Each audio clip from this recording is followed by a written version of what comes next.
Aí eu fui, com o gemado, aí eu jurei. Vingança no caixão da minha mãe. Vou comer o coração dele. Foi o que eu fiz, foi vingança, mas não que eu engoli. Here comes one of those videos you love, the story of a psycho killer.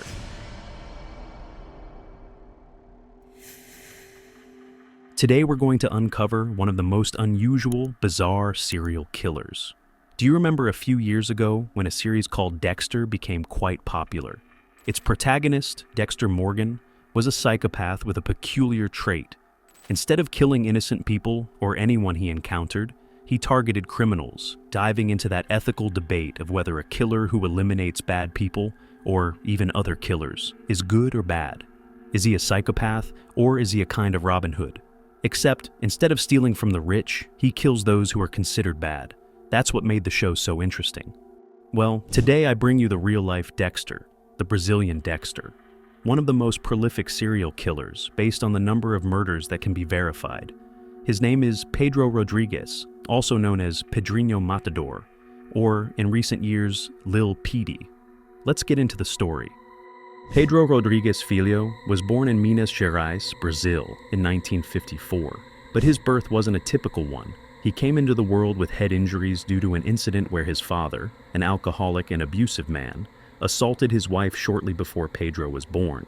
It's highly probable that Pedro's unusual behavior, whether psychopathic or sociopathic, stemmed from the trauma his mother endured at the hands of his father. If you look closely, many serial killers, despite coming from broken families, suffering abuse, or being mistreated, don't usually begin their violent actions until later in life. Some don't start killing until they are well into their 20s. That wasn't the case with Pedro. You have to understand that we're talking about Brazil decades ago, an extremely poor country where misery reigned in the streets. Life was very tough. Even today, certain neighborhoods in São Paulo or Rio de Janeiro remain among the most dangerous and challenging places in the world. But back then, it was much worse. We now find ourselves in the following scene. Pedro is 14 years old. His father has been accused by his boss of theft. The boss fires his father, but his father swears he hasn't taken a single real, the currency of Brazil. Everyone knows this is true, as it was a small community where everyone knew what was happening. So Pedro grabs a shotgun, confronts the vice mayor, who was his father's boss, and shoots him in the chest, killing him instantly. Let's pause here. 14 years old. A child who already knew how to use weapons and who committed his first act of violence at an age when many of us were building with Legos. But the story doesn't end there. Do you remember I said everyone knew who the real culprit was? It was a security guard. A few days after the first murder, Pedro tracks down the security guard and assaults him, leading to his death. Two violent acts committed by a 14-year-old. The police at that time were quite disorganized, but sooner or later, they would have found him. So Pedro runs away from home and heads to a neighborhood in São Paulo, where he enters the world of crime. There, he joins a small organized group, let's call it that, made up of 4 or 5 youngsters who would gather to rob people. During this time, Pedro even confronted a dangerous drug dealer in the area, resulting in the dealer's death. During this time, Pedro also falls in love with a young woman named Olympia. Sadly, Olympia is murdered as an act of revenge for the death of the drug dealer. As you can see, Pedro's life was filled with hate, death, blood, and vengeance.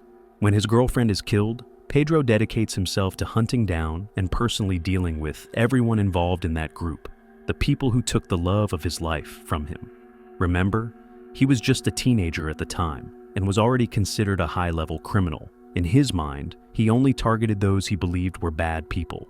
All these chaotic situations, mixed with a few good moments with Olympia, but mostly dominated by vengeance and destruction, continued for about 4 years. Look at this story of when his cousin got pregnant and the father ran away. Engravidou a minha prima, entendeu? E queimou o chão, deixou ela, uma da família dela, falou, foi lá pro Rio de Janeiro. Peguei endereço e fui na bota dele, lá no Rio de Janeiro. Aí peguei ele dentro de um sítio, na rede, deitado. Teve nem conversa. Nada. Ele me deu bala em mim ainda também. Sério? Me deu. When Pedro was around 18 or 19, the biggest tragedy of his life occurred. And this is despite the fact that he had already endured countless personal tragedies. His father took the life of his mother by stabbing her. His father was arrested and sent to prison. Pedro knew exactly what he needed to do, so he took a knife and went to the prison, pretending that he wanted to visit his father. He told the guards he wanted to forgive him, to see him face to face, and have his father ask for forgiveness so he could move on. What the guards didn't know was that Pedro was fully aware of how his mother had died, her tragic death from the 21 stab wounds inflicted by her husband. He carried that knowledge deeply in both his mind and heart. O juiz autorizou. E o necrotério ficava da frente da cadeia. Aí eu fui, com o gemado, aí eu jurei. Vingança no caixão da minha mãe. The encounter with his father lasted only a few seconds. Pedro pulled out the knife, lunged at his father, and delivered 22 wounds, one more than what his father had inflicted on his mother. Afterward, he took out his father's heart, chewed it, and left it behind. Eu só masquei. Que eu cortei o bico do coração, masquei porque eu falei no caixão, vou comer o coração dele. Foi o que eu fiz, foi vingança, mas não que eu engoli. This would be Pedro's last crime before he was finally captured. From that point on, Pedro would spend almost his entire adult life in various prisons across Brazil. Now, we may have an image of prisons in the US, or even in Colombia and other Latin American countries, but Brazilian prisons during that time were like a jungle, a constant battle for survival, and Pedro found his favorite hunting ground there. He enjoyed going after other criminals, rapists, killers, psychopaths, and he took pleasure in it. He even had a tattoo on his forearm that read, "I kill for pleasure." To understand his behavior, look at what he says in this interview. Companheiro de cela, no pátio, foi me dar os pesos pra mim que eu não sabia que era peso. Eu desmaiei ele com soco. One of the many unbelievable stories about this man is that he was once being transported from one Brazilian prison to another.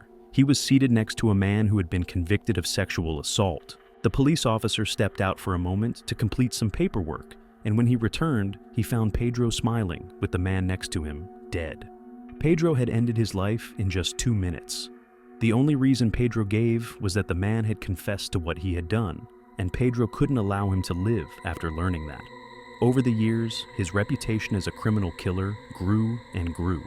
It is believed that Pedrinho Matador killed, and this is a huge number to confirm, nearly 100 people throughout his criminal career, the vast majority of them while in prison. And keep in mind that in prison, if you kill someone, that person usually has family, friends, or members of their own gang. Every day, Pedro had to fight for his survival. Another story. One time, 5 people came after Pedro, 5 members of a gang associated with someone Pedro had previously killed, a criminal who had harmed women and young people, among other things. 5 against 1. They were armed and Pedro was unarmed. But listen to this. 3 of them were killed by Pedro and the remaining 2 ran away. Pedro started chasing them, and if the guards hadn't intercepted him, I assure you that Pedro would have dealt with all 5, not just 3. He was a true force of nature, a person seemingly born for violence. Numerous psychological and psychiatric evaluations classified him as a psychopath. In some cases, he was described as a sociopath. However, he did show signs of emotional behavior, especially when it came to his late mother and former girlfriend, which suggests we might be dealing with a killer who still had some level of empathy. Now, I know some of you may be seeing this man as a hero. In fact, in Brazil, he is often regarded as a hero.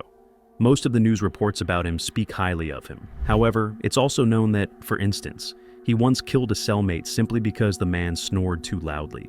In another case, he ended the life of someone who, according to Pedro, gave him dirty looks at night.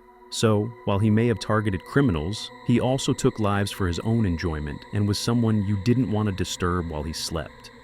And you may be wondering, where is this man now? Well, in 2018, at the age of 64, he was released from prison and decided to start a new career as a YouTuber. At that advanced age, and after spending over 40 years in prison, he was no longer in a position to continue with his previous ways. So, he announced his retirement from the criminal world and, during this time, converted to Christianity. On his channel, called Pedrinho X Matador, he would react to and comment on recent crimes, teach his audience not to take pride in criminal behavior, and above all, he campaigned against gang violence. He spent several years in freedom, trying to do good, although, according to him, he had always been doing what he believed was right. But of course, with everything he had done in his past, he made many enemies. So, one day in March 2023, While leaving his sister's residence, 2 men got out of a car and shot him multiple times before disappearing without a trace. Pedro died, and no one was arrested. Now that you know the whole story, do you think he was truly a hero? Leave your opinion in the comments.